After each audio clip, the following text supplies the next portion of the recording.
नमस्कार विद्यार्थी मित्रांनो. तर स्वागत आहे आपलं आय इन्स्टिट्यूट वरती. हे बघा, आता दिवाळी झाली, ठीक आहे. आता लागायचं आपल्याला अभ्यासाला. बऱ्याच जणांच्या फर्स्ट इयरच्या सेकंड टर्म ह्या झाल्यात आणि बऱ्याच जणांच्या बाकी आहेत. म्हणजे मॅक्झिमम विद्यार्थ्यांच्या सेकंड टर्म ह्या बाकी आहेत अजून. तर आता अभ्यासाला लागा आणि तुमची जी युनिव्हर्सिटी आहे ती मार्च एंडिंग मध्ये आहे, ठीक आहे. तर खूप टाइम कमी आहे तुमच्याकडे आता आणि तोपर्यंत तुम्ही जे ना आपल्या प्लॅटफॉर्मवरतून ना संस्कृतची जी पूर्ण सिरीज आपली आरंभ संस्कृत जी सिरीज चालू आहे ती संस्कृत सिरीज आम्ही कंटिन्यू करतोय. त्या संस्कृत सिरीजचा तुम्ही व्यवस्थित लेक्चर बघून त्याचा व्यवस्थित अभ्यास करा. तुमचं संस्कृत पूर्ण इथे कव्हर होऊन जाईल. त्याच्यामध्ये आपण त्याचे क्वेश्चन्स वगैरे व्यवस्थित इथे घेतोय.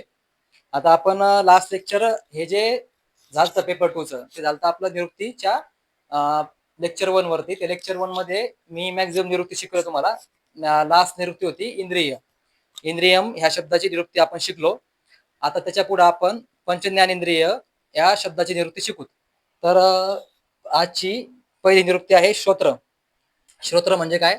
श्रोत्राची निरुक्ती बघा. श्रूयते अनेन इति श्रोत्रम. श्रूयते अनेन इति श्रोत्रम म्हणजे ज्याद्वारे आपल्याला शब्दाचे ज्ञान, शब्दाचे ग्रहण हे होते त्याला आपण श्रोत्र असे म्हणतो. हे झाली पहिली निरुक्ती, ठीक आहे. श्रूयते अनेन इति श्रोत्रम.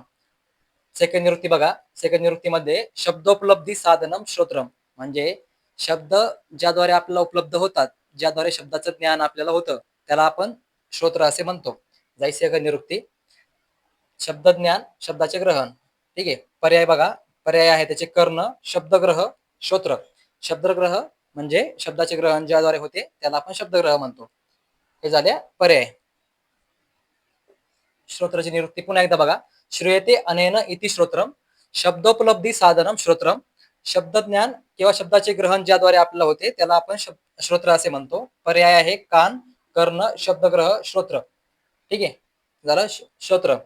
आता आहे चक्षु. चक्षु मध्ये काय पोरांनो? रूपोपलब्धी साधनम इंद्रियम चक्षु. सेम आहे, ठीक आहे. बघा इथे तुम्ही शब्दोपलब्धी साधनम श्रोत्रम, रूपोपलब्धी साधनम श्रोत्रम म्हणजे ज्याद्वारे आपल्याला समोरच्या गोष्टीचं ज्ञान होतं. चक्षुद्वारे ज्ञान होतं. आपल्याला रूप कळतंय म्हणजे त्याचं ज्ञान होतं. आपल्याला कळते ती वस्तू कोणती आहे, म्हणजे त्या वस्तूमध्ये काय आहे, या गोष्टीचं आपल्याला ज्ञान होतं. त्याच्यामुळे त्याला म्हणलंय रूपोपलब्धी साधनम साधनम इंद्रियम चक्षु. रूपोपलब्धी साधनम इंद्रियम चक्षु झाली निरुक्ती, ठीक आहे. ज्याद्वारे आपल्या रूप ज्ञान होते किंवा रूपाचं ग्रहण होतं त्याला आपण चक्षु असे म्हणतो. पर्याय बघा. चक्षुचे नेत्र आहे, नयन आहे, लोचन आहे, ठीक आहे. नेत्र, नयन, लोचन. पुन्हा एकदा बघा. रूपोपलब्धी साधनम इंद्रियम चक्षु ज्याद्वारे रूपाचं ज्ञान किंवा रूपाचे ग्रहण आपल्याला होते त्याला आपण चक्षु असे म्हणतो. तर त्याचे पर्याय आहे नेत्र, नयन आणि लोचन. या नेक्स्ट स्लाइड मध्ये आपण नेक्स्ट निरुक्ती बघूया. रसना म्हणजे काय रे?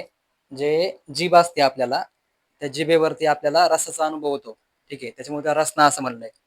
रसोपलब्धी साधनम इंद्रियम. रसोपलब्धी साधनम इंद्रियम ही जाईल फर्स्ट निरुक्ती याची. सेकंड निरुक्ती बघा. रस आस्वादने बोधने. रस आस्वादने बोधने. बोधन म्हणजे काय रे? ज्याचं आपल्याला ज्ञान होतं, ठीक आहे. ते झालंय रसनाची निरुक्ती. पर्याय बघा. जिव्हा आणि रसना. पर्याय काय? जिव्हा. जिव्हा का म्हटलंय? कारण जिभेद्वारे त्याचं आपल्याला ज्ञान होतं म्हणून त्याला जिव्हा असं म्हणलंय. आणि रसना कारण रसाचं ज्ञान होतंय. रसामुळेच आपल्याला आपल्या जिभेला ज्ञान होतंय, त्याच्यामुळे त्याला रसना असं म्हटलंय, ठीक आहे. पुन्हा एकदा बघा. रसोपलब्धी साधनम इंद्रियम, रस आस्वादने बोधने. पर्याय आहे जिव्हा आणि रसना. हे झाला रसना, ठीक आहे. फोर्थ निरुक्ती बघा. त्वक. त्वक निरुक्ती आहे. स्पर्श उपलब्धी साधनम इंद्रियम त्वक सर्व शरीरव्यापी. त्वक सर्व शरीरव्यापी म्हणजे त्वक म्हणजे आपली स्किन असते बघा. स्किन ही आपल्या पूर्ण शरीरावर त्याने आच्छादन किंवा कव्हरिंग केलेली असते. त्याच्यामुळे त्याला काय म्हणलंय? त्वक सर्व शरीरव्यापी, ठीक आहे. स्पर्शोपलब्धी साधनम इंद्रियम त्वक सर्व शरीरव्यापी. पर्याय काय त्याचे? त्वचा, त्वग आणि त्वगेंद्रिय. त्वगेंद्रिय म्हणजे पर्याय आहेत, ठीक आहे.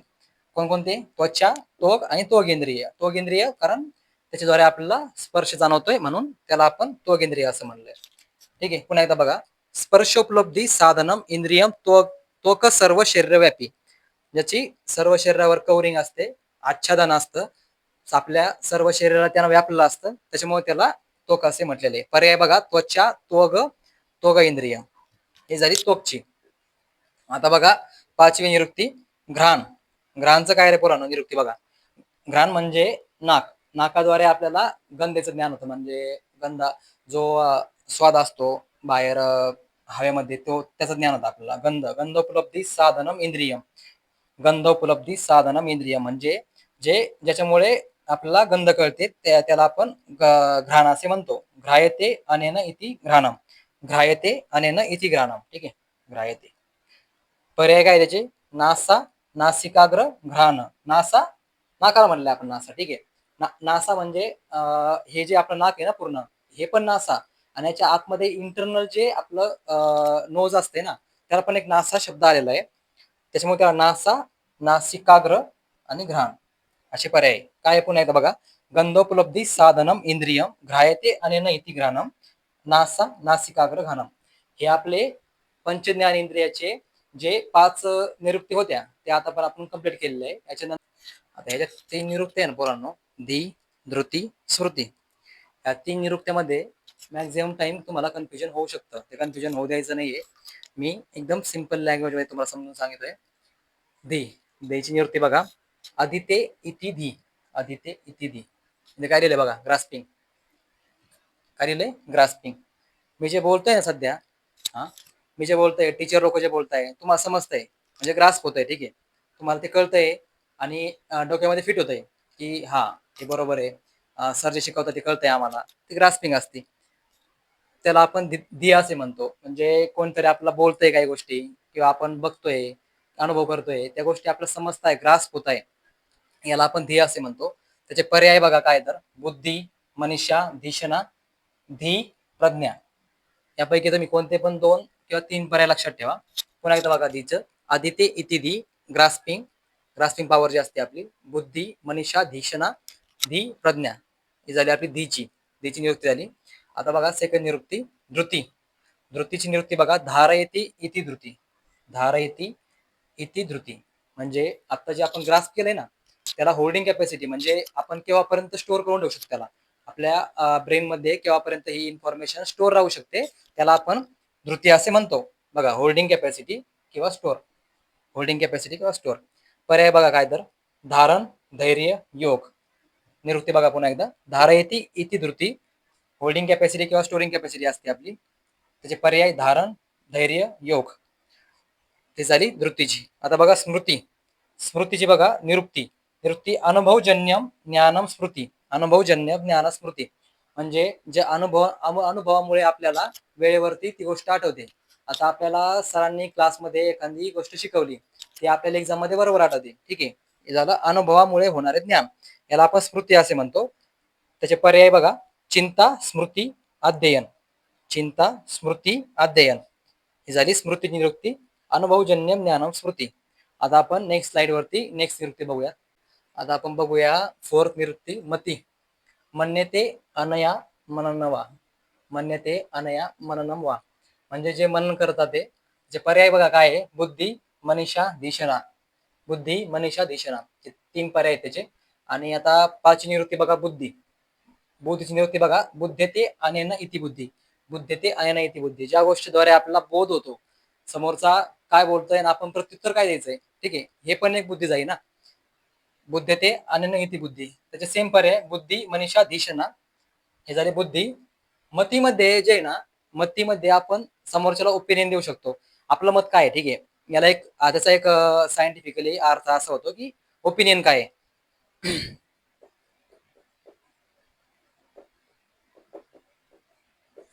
ओपिनियन. आता बघा प्रज्ञा. प्रज्ञाची निरुक्ती बघा सेम, बुद्धते अनेन इति बुद्धी.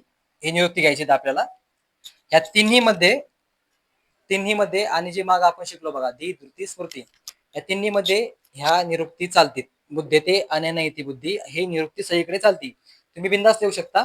आणि याच्यामध्ये कन्फ्युजन झालं पण तरी पण तुम्ही या 6 पैकी कोणती पण निरुक्ती आली आणि सेम जर कंटेंट दिलं तरी तुम्हाला मार्क मिळतात. कारण ज्यांनी हे एक्सप्लेन केले ना आपल्या गोष्टी, तेच कन्फ्युजन मध्ये. ठीक आहे, ह्या 6 गोष्टीमध्ये तर आपण काय करू शकत नाही त्याला. आता इकडे सेम, बुद्धते अनेन इति बुद्धी. पर्याय बुद्धी, मनीषा, धिषणा. ही झाली प्रज्ञा. मती मन्यते अनया मननम वा बुद्धी मनीषा धिषणा ओपिनियन असते. बुद्धीमध्ये सेम बुद्धते आणि इति बुद्धी आणि प्रज्ञामध्ये पण सेम. ठीक आहे, याचे पर्याय पण सेम आहेत, एवढं लक्षात ठेवा.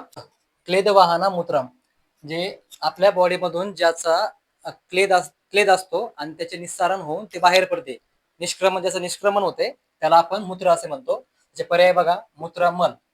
आता बघा नेक्स्ट 9th निरुक्ती, पुरुष अवष्टंब इति पुरुषस्य, ज्या कारणामुळे अवष्टंब म्हणते त्याला आपण पुरुष असे म्हणतो. यामुळे आपल्या शरीरामध्ये बल असते, त्याला आपण पुरुष असे म्हणतो. पर्याय विष्टा शकृत पुरुषम, म्हणून हे शरीराचे बल का म्हणले याला. आता बघा लूज मोशन वगैरे जाय ना माणसाला, तर माणसाची बॉडी एकदम अशी लूज होते, त्याला बल राहत नाही, त्याच्यामुळे त्याला शरीराचे बल म्हणलेलं आहे. सायंटिफिकली तुम्ही असं म्हणजे कम्पेअर करू शकता. हे झालं पुरुष अवष्टंब इथे पुरुषस्य. पर्याय विष्टा शकृत पुरुषम.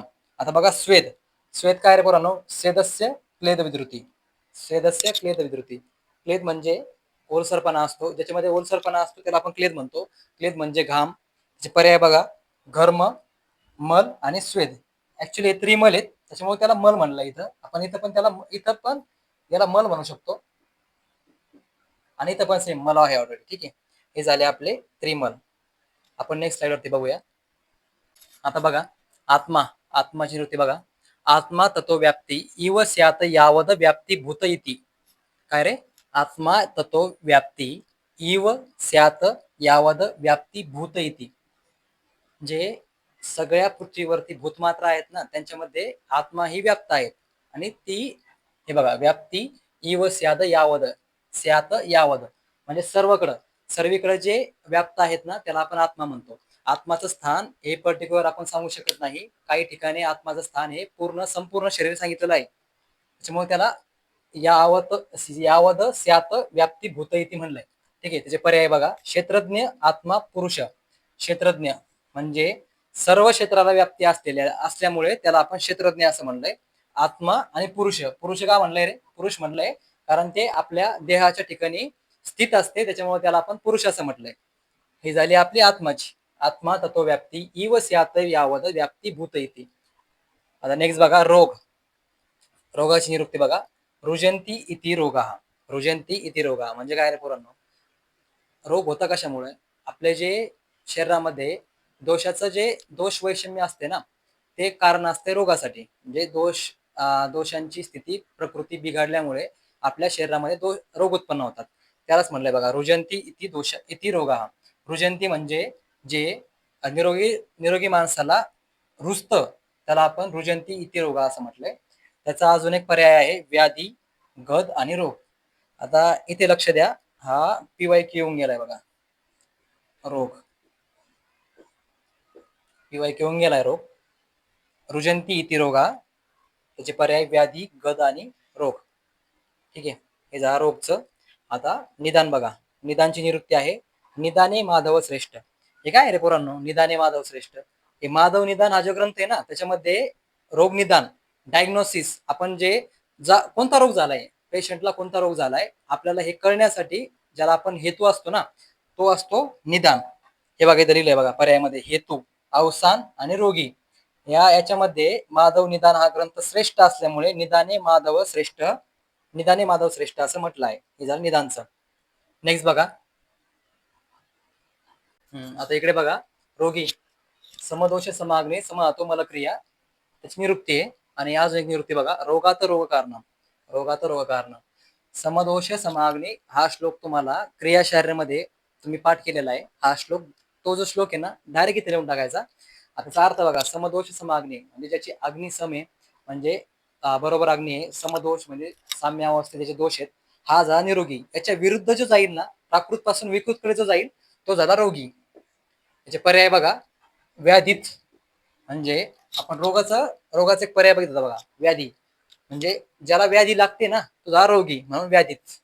विकृत सांगितल्याप्रमाणे ग्लान, ग्लान म्हणजे त्याच्या बलाला, त्याचा जो बल असतो ना, रोगीचा जो बल असतो त्याला हानी मिळाल्यामुळे तो ग्लान होतं, शरीर ग्लान होतं.